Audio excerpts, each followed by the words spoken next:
Hi, everyone. Welcome to the Class E podcast. This is the podcast that's brought to you through a partnership between the Hill Institute for Innovation and Entrepreneurship and the Communication Studies Department here at Furman University.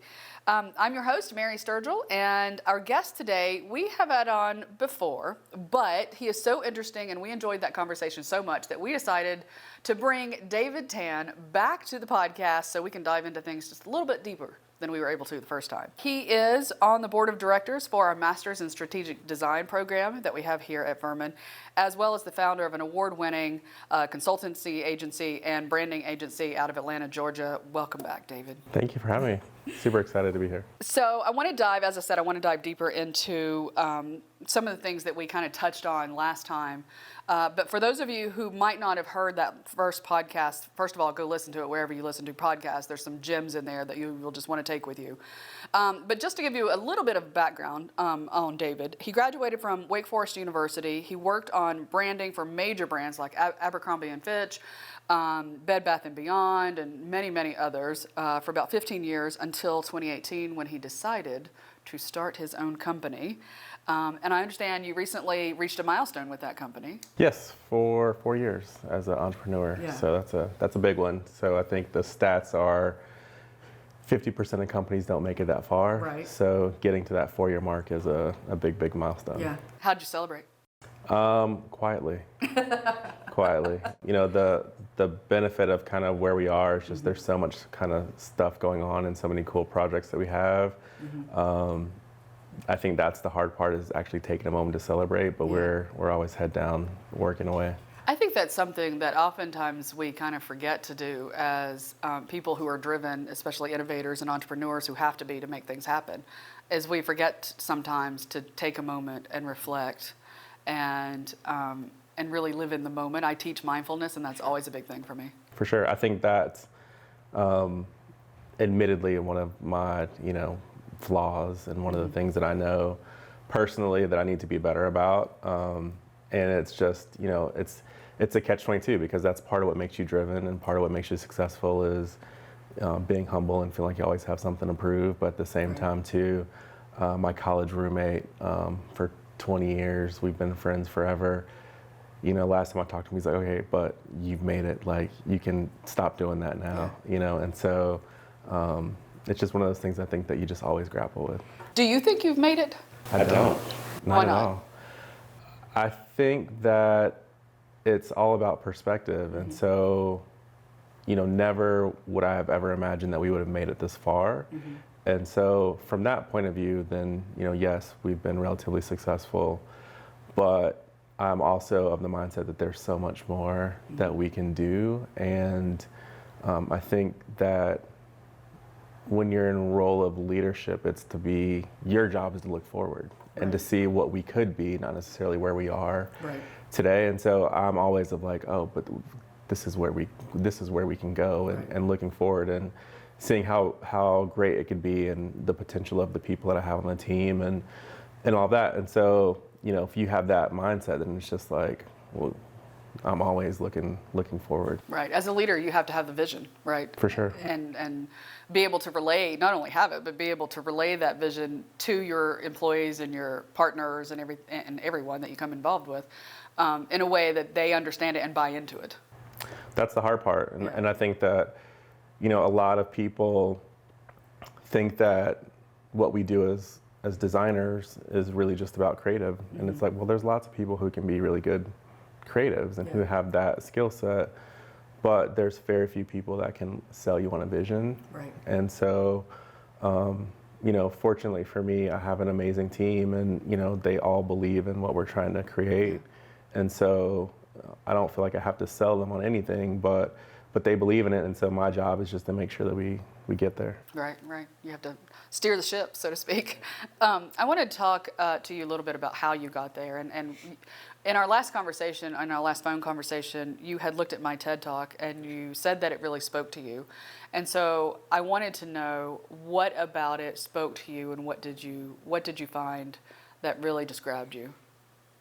We could talk about that for hours. Yeah. I think that it spoke to me on multiple levels. So one, we had met before, and we did this whole podcast, and I think that that TED Talk was a testament to never judge a book by its cover, because we spent an hour talking, and I left and I, told some of my team, oh man, I could have talked to Mary for hours.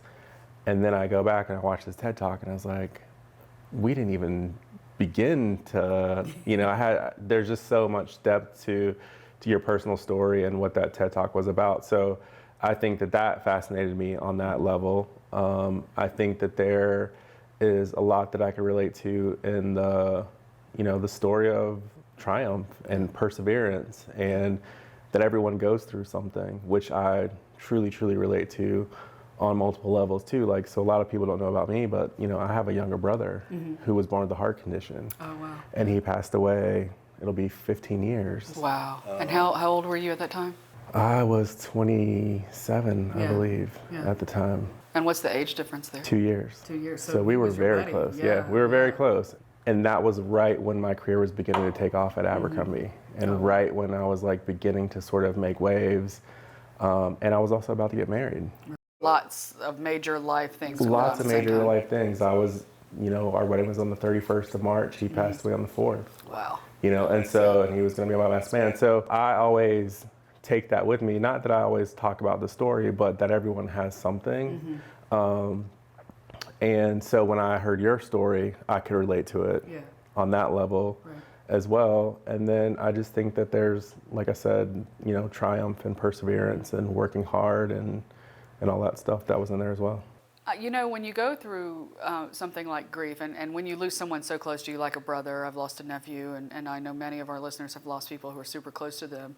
The grieving never completely stops, I don't think. And sometimes you get to a place where you're kind of stuck, and that holds you back, not just in the grieving, right, but in everything that you do. And did you ever experience some of that to say, okay, my brother's gone, what's the point of this? Or just that feeling of being stuck? Well, first of all, everyone deals with it differently. Right. And so I think, right, wrong, or indifferent, the way that I dealt with it was really throwing myself into the work. Because it was a way, like in hindsight, looking back, it was a way for me to not have to really, truly deal with it. And I knew that he was very proud of the stuff that I was able to do. And so to me, that was sort of the way to honor him, was to sort of keep going and persevering. But I 100% believe that, and feel that for sure. And, for me, it was just really focusing on the work. I think that also manifests itself too in some of our principles and philosophy as far as the way we approach the agency. Okay, let's talk about that. How did it influence?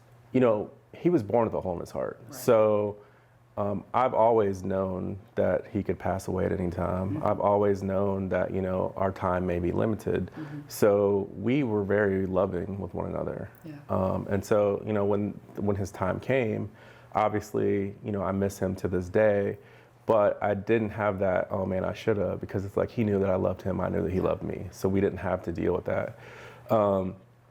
But I do feel like, I've always taken care of people, and I've always felt this sort of need and desire to sort of take care of people. And I think that manifests in the way that we deal with our clients. I think it manifests itself in, our real focus on mentorship and doing things like this to talk to students and reach out and pull the next generation up. I think all of that manifests in that way. It's great and it can be positive, but it can also be negative, because sometimes, you put yourself in situations where people can take advantage of that. But, at the end of the day, this is what we believe in, and so, we do it. Right. You've put yourself out there in a way that supports people, that gives them the love and support that they need. I see that with your employees and just the handful of employees that I've met, right? However someone takes that's on them. Right? You've done what you were put here to do, and that was lift them up. And if they appreciate it, they appreciate it. And if they don't, then that's on them. Right? But that's a hard thing to learn. Right? And it's a hard thing not to internalize. It's super hard. I mean, you throw that into being an entrepreneur, which is hard enough as it is. And, there were a lot of really hard lessons these first 4 years. I bet. And, and sometimes too, it's not even necessarily that people have ill intent. Correct. Someone told me something years ago when I was working at the Hawks that I didn't really appreciate it when they said it, but like in hindsight, being older, wiser, sort of making it through this stint, 4 years as an entrepreneur, it really resonated. And he was like, at the end of the day, most people aren't bad. He's like, they're not doing anything because they want to harm you. They're doing it because they want the best for them. Right. And so it has nothing to do with you. It's just that everyone's looking out for doing the best thing for themselves. Yeah. And sometimes there's some collateral damage in that. Right. And so I was like, what are you talking about when he said it? But in hindsight, I think that it rings true. Yeah, I think you're right about that. I would completely agree with that. And they're at the point, not that I'm a psychologist or anything by any means, but I do observe people a lot. As a former reporter, it's part of what we have to do, right? And I have done a lot of research on just about everything in my 20-year career as a reporter. But one of the things that I've noticed is that a lot of times people can't see the good that you've done because they're so focused on trying to make it themselves. And just like you said, sometimes, everybody has their own story, their own setbacks, and their own things. And it's kind of like the old scenario where the teacher, teaches these students and she doesn't ever get any gratification, and then they go off to college and they come back as adults and tell the teacher how much they meant to her, right? 100%. You have to mature to be able to realize, that's what that person was doing for me. But there's so many lessons in that, because Absolutely. if you're the teacher, you can't do it for the gratification. Absolutely, yeah. Like if you're in it, that gratification may not come for 15 years. Exactly, or longer. Yeah. But every day you're waking up and you're pouring into these kids because Right. you believe it's the right thing to do. Right. Do you? I kind of view you as a teacher in a way with your clients, with your employees, and definitely the people you mentor.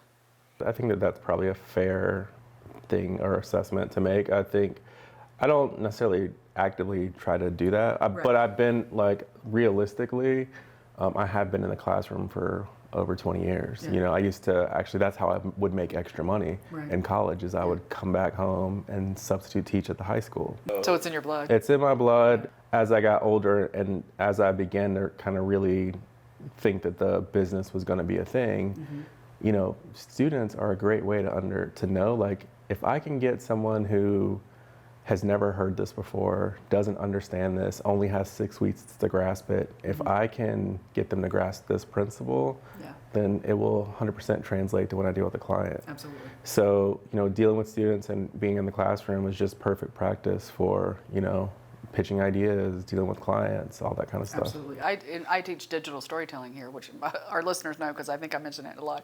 But one of the things I tell them is, you don't know what you don't know, right? And I, as the professor, know some things that I can impart to you that will help things easier for you on these certain projects that we have to do, right? So I would imagine, too, that some of your clients don't know what they don't know because branding is not their expertise. For sure, absolutely. Right? And so a friend of mine used to tell me, Mary, the classroom is not the only place to teach people. So all the way around is how I think that works. 100%. But see, I think the thing is like, when you actually really get in tune with it, then you begin to understand the way people learn. Yeah. And everyone's not the same. And so, we have clients that, we know what we should do with them, but we have to let them discover it. Right. And so, sometimes a 6-month project ends up taking a year, or a 3-month project ends up taking 9 months, or whatever the case may be. And it's not necessarily because we're not working fast enough, it's because we have to let them absorb that information and digest it themselves. And it's just like anywhere else, like, no one wants to be told what to do. Right. So no one wants me to come in there and tell them that their baby's ugly, and so we don't do that. We have to be very empathetic, and we have to talk about what the possibilities are and what the options are, and sort of lay out what it could be, and then let them discover it. And I tell people that we are facilitators, not dictators. Yeah, I like that. I like that a lot. It seems to me like the process is very human-centric, even for these large corporations that you're helping brand, right? And you think a corporation, it's cold, it's distant, but you're bringing a human interest. 100%. I mean, I think approach. that, as much as the world is going digital, at the end of the day, we're still human. Absolutely. And that was one of the things that I learned very early on, working in some of these big brands is, 90% of what we have, we don't need. So, something about that touches you emotionally at your core, whatever it is that makes you feel like you need that thing, and that's emotion, and that's that personal touch. Right. And so the great companies do it really well. Yeah. I want to circle back around to difficult times because I know your brother is probably not the only difficult time that you've had in your life and that you've had to overcome, and that you're using what you learned from that in how you carry yourself through the world today. For sure. I mean, I think that, that's one big circumstance, but I think life is full of them. Absolutely. And, that's why it's always funny when certain students reach out to me and they talk about whatever the issues they have. Sometimes my response back is really generally not what they expect, because I'm like, everyone goes through something. Right. So at the end of the day, we want to be empathetic, but there comes a time where, you have to make a decision and move forward. Right. And it does take, I think, a strong person to be able, and a loving person, quite honestly, to be able to, especially with the people that you mentor, but maybe even clients too, because in a way you're mentoring them through the process, right? To be able to say that in a way that, one, you don't lose a client, right? Yeah. Have you ever lost a client?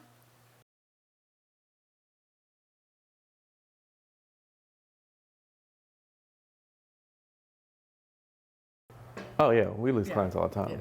Yeah. But I think that that's where you that's the difference in sort of knowing who you are and being okay with that. Yeah. And I think, ironically, sometimes people respect that more. Exactly. And they come back around when you least expect it. Right. So I can give you a perfect example. We do some work with a couple other agencies as like subs under some larger agencies. And at one point, they were asking us to kind of help do some campaign work that was targeted towards a minority audience. And there was a group of a separate agency that kind of came in, had this client, they wanted us to do this work. And it would have been lucrative for us, but I just told them, I was like, I have no interest in doing this project. And they're like, well, why not? I'm like, I don't want to be the minority agency that only does minority work. Like, I don't want to be put in that box. And, this is on a Zoom, so there's like 20 people in the Zoom, and I can like watching people's face drop. You can see their faces, their reactions. They're like, oh, what did we get ourselves into? And I was like, I appreciate the opportunity, and we're happy to do that work occasionally, but we're not going to build our agency off of it. Right. Flash forward 6 months later, 9 months later, someone who was in that meeting remembered that and was like, I just appreciated your candor, how honest you were, and we're putting out this RFP, we hope that you respond to it. Yeah. And so I would have never thought in a million years, but they came back. But they came back, and it was really more because I was honest. Right. Right. And at that point, they appreciated what you do for what you do, not for who you are. 100%. Right. Or the color of your skin, right? Speaking of difficulties being a minority, it is no surprise because it's very well documented that minority entrepreneurs have a more difficult time getting things started than those who are not. And I'm sure you face some of that. Yeah, absolutely. It comes down to a lot of things that you take for granted. Sometimes it's just information. So how do you get things done, or who do I go to for this, or whatever the case may be. I'm in this men's group with some really cool people across the city, and one of my dear friends, his name is Mohamed Massaquoi. He used to play football at University of Georgia, played in the NFL. He's just like one of the most brilliant minds. Yeah. He has 2 master's degree, Harvard MBA, just a brilliant mind. And so I'm in this men's group with him, and it's 5 black guys, 5 white guys who would never in a million years ever cross paths. Yeah. And we get together. We get together every couple months, and we have dinner, and we just talk, and we're like all friends now at this point. How did you get connected with them? Through Mohammed. It was like he had this vision of, someone had reached out to him and was like, hey, all this social justice stuff is kind of happening in the world. And I realized I wanted to look through my phone to like talk to someone about it. Yeah. And when I did that, I realized I didn't have any black friends Oh, wow. that I felt comfortable having this sort of dialogue with.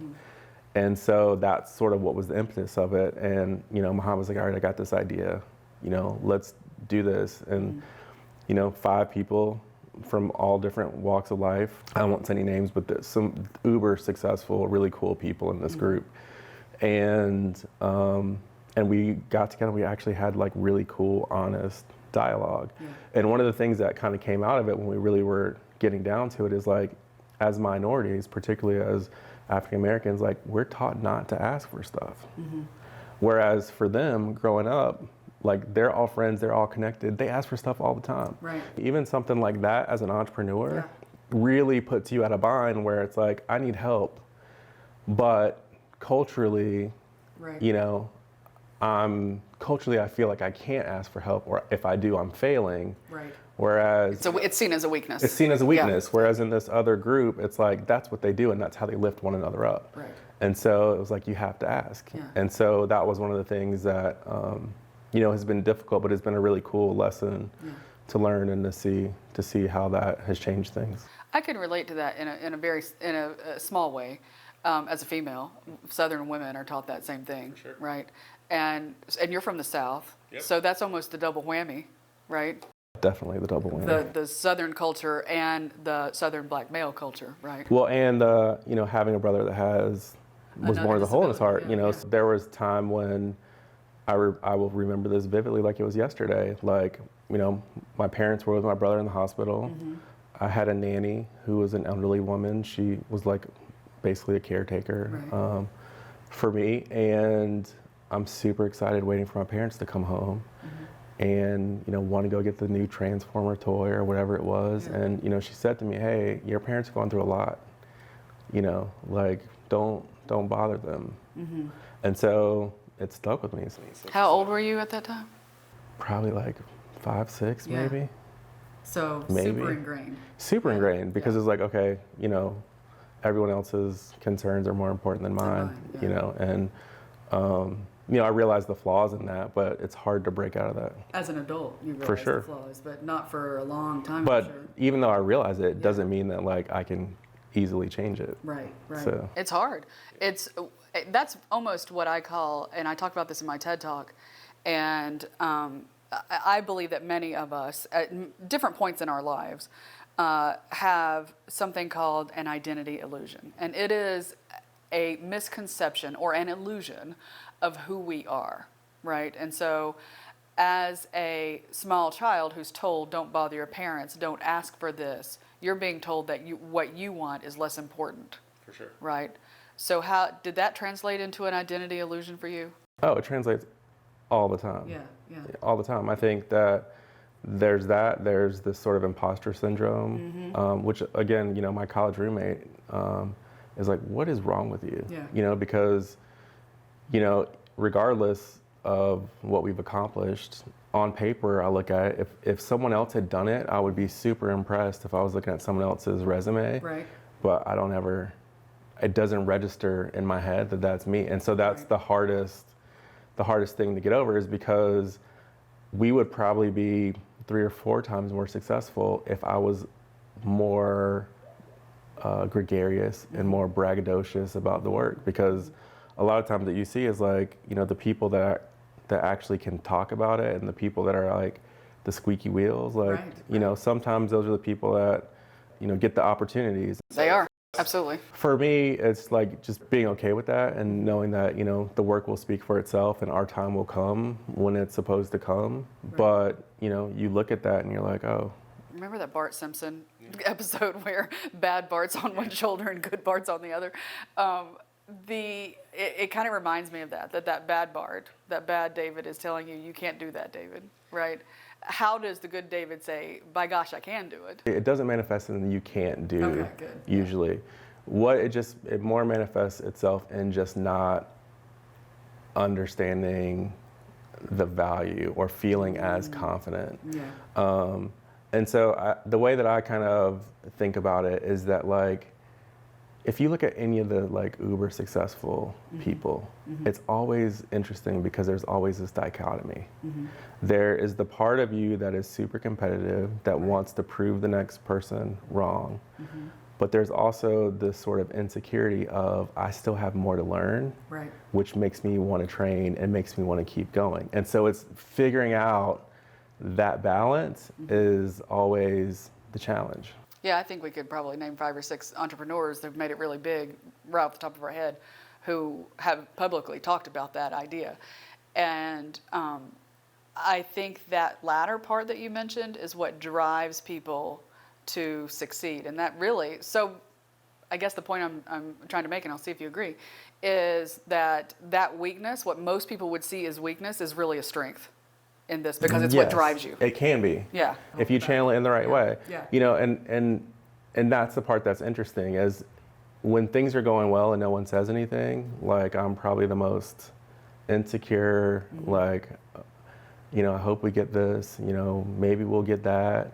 Now, on the flip side, if someone were to be like, yeah, you can't do that, I would be like ready to talk trash. Watch like, me. what? Yeah, we're doing this. Like, and so I think it's that. I'm the exact same way. It's just the weird sort of dichotomy. Yeah. I mean, you hear stories of how like Michael Jordan would make stuff up that his opponent said, and they're like, I never said that. Right. But like that's sort of the thing that he needed to sort of drive them, and so I think to some degree that's kind of how I approach the business. And so it's like I always want to be humble and have humility and be appreciative of where we are, but you know, like we said in the beginning, I feel like there's so much more that we can do. Yeah. And so trying to balance those two voices is always a challenge. Yeah. And I think those voices are what kind of drive us forward, not only in our professional life, but our personal life as well. For sure. But I want to flip that a little bit and ask you, what in your personal life have you taken into your business life that helps drive you? There are definitely people who are very much work-life balance, and there's very clear distinctions between the two. Yeah. For me, it's not as cut and dry. You know, my wife's a designer. We met in design school. Right. We worked at Abercrombie together. We worked at Hallmark together. So she understands, you know, what the late nights are about. Sometimes when we have to meet with clients or whatever, you know, my kids are who I draw some of the biggest inspiration from. And so even when I'm not working, I'm still observing and being able to use some of that stuff for work, and vice versa. I'm probably not the best example of like a clear distinction, but you know, to me, it is like very much a family. The people that I keep around me, the people on my team, you know, we operate as if we're a family, and there's definitely like that trust there. I think that's important that you point that out too, that you operate like a family, and I think that breeds loyalty. For sure. In your employees, and probably even your clients too, to a big extent, right? You've talked a little bit about some of your philosophies, and I believe that's probably one of them. Is there one that we haven't talked about that you think would be beneficial to our listeners? I always just say, like, you know, work hard, treat people well, and everything else takes care of itself. I like that. Work hard, treat people well, and everything else takes care of itself. Because the reality is like if you prove that you have a good work ethic, right?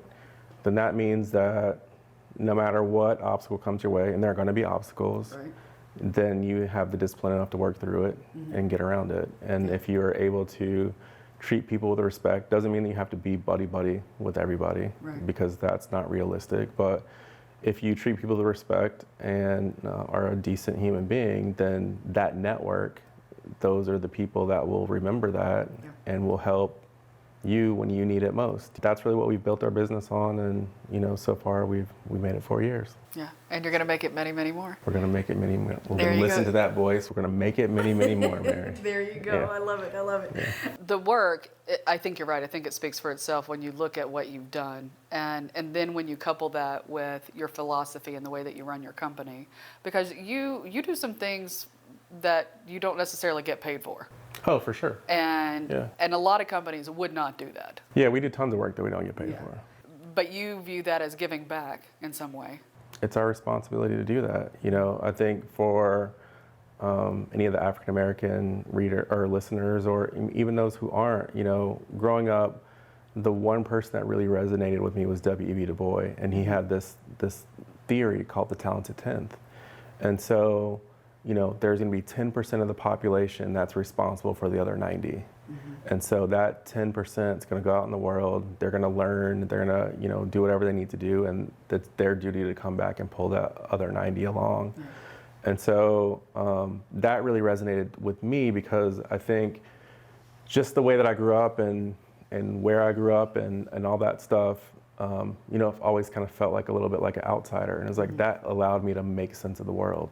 Like, okay, it's okay that don't fit in the 90, but my job is to go out and get as much opportunity as I can, do as much as I can, and then come back and pull that next generation along. And so, so that's what we're doing. And I think that, you can't focus on the money when you do that. Just like a teacher that we talked about before, like you have to do it because it's the right thing to do, and know that it'll pay off in some way, shape, or form, but it may not be exactly the way that you think that it will. My philosophy is that if you continue to do those things, the money will come. Right? You'll make the payroll, you'll grow, you'll be able to do the things that you have in your vision that you want to do because of that, right? Because every time that you do something nice for someone, you're planting a seed in them and in yourself and in your future relationship. 100%. Right? So that's going to come back on you. And I want to know the day that you're going to say, Mary, I've made it. What does that day look like? I don't know. That's a tough one. I think too, at the same time, and here's a really tough one, making it changes. That is so true. Yeah. It's true. What is like the idea of success? That changes. 100%. And I think that like if it doesn't change, then that's almost problematic in and of itself. Like you're not growing, you're not evolving, you're not changing, maturing, whatever the case may be. When I was in college, what I thought was making it, I made it. Right. When I was young in my career, whatever I thought was making it, I made it. And so, there was a time when 2 years out of grad school, I was like, man, looking at everyone else's website, how come they get to have their own business? I want my own business. What are they doing that I'm not doing? And just like always the grass is greener, not really necessarily appreciating what I was learning at these really cool companies. I've had my own business for 4 years now. I've technically now worked longer for myself than I've ever worked for any other employer. Wow. Which is it's a weird thing. So like in that regard, I made it. But then once you get the business and you're in the business and the shininess wears off a little bit, it's like, okay, cool, well, now what's next? Once I got the business, first it was like, I felt like I made it if I had a studio. Because I felt like in watching and looking at all the other agencies, their place was as much a part of their brand as the work that they were doing. And so because I was in the basement, even though I was doing super cool work, it's like, I'm in the basement. Until I make it out of this basement, like I haven't. But at the same time, like all the really cool companies started in a basement or a garage. Exactly. And so I made it out. Bar started in somebody's garage. Yeah. Microsoft, like all those. And I got a studio, and I was like, okay, cool, I made it. But then once I got the studio, when I really, really felt like I made it, and this is going to seem super silly, when I really, really felt like I made it was when we got like an office printer.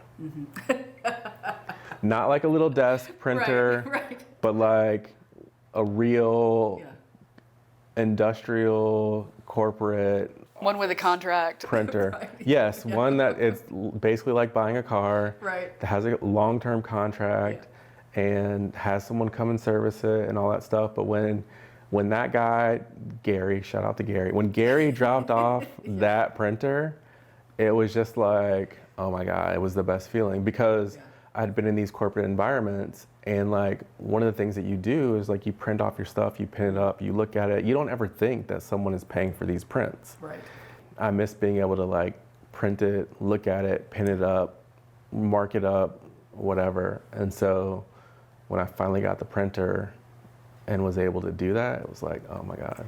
I think too, there's something to be said for that process of printing it out and then marking it up, hand marking it up. We've since moved out of that original studio space, And I've actually had clients, because I was thinking about getting more of a corporate type of office, and they were adamantly against that because they liked what it felt like when they walked in and they saw mood boards. Yeah. And they're like, just the, you know, the organic nature of it and the pinning it up and the being able to touch it and move things around and all that stuff. It's just, there's a part of it that you sort of take for granted. And so for people who don't get to see that on a daily basis, that really stuck out with them and resonated with them. So like they could like to come over to our place just to be able to see mood boards. And what is it? 90% of people or 96% of people are visual learners. It's huge. Yeah. It's a huge number, and that number might be a little bit off, but it's most of us, right? In some form.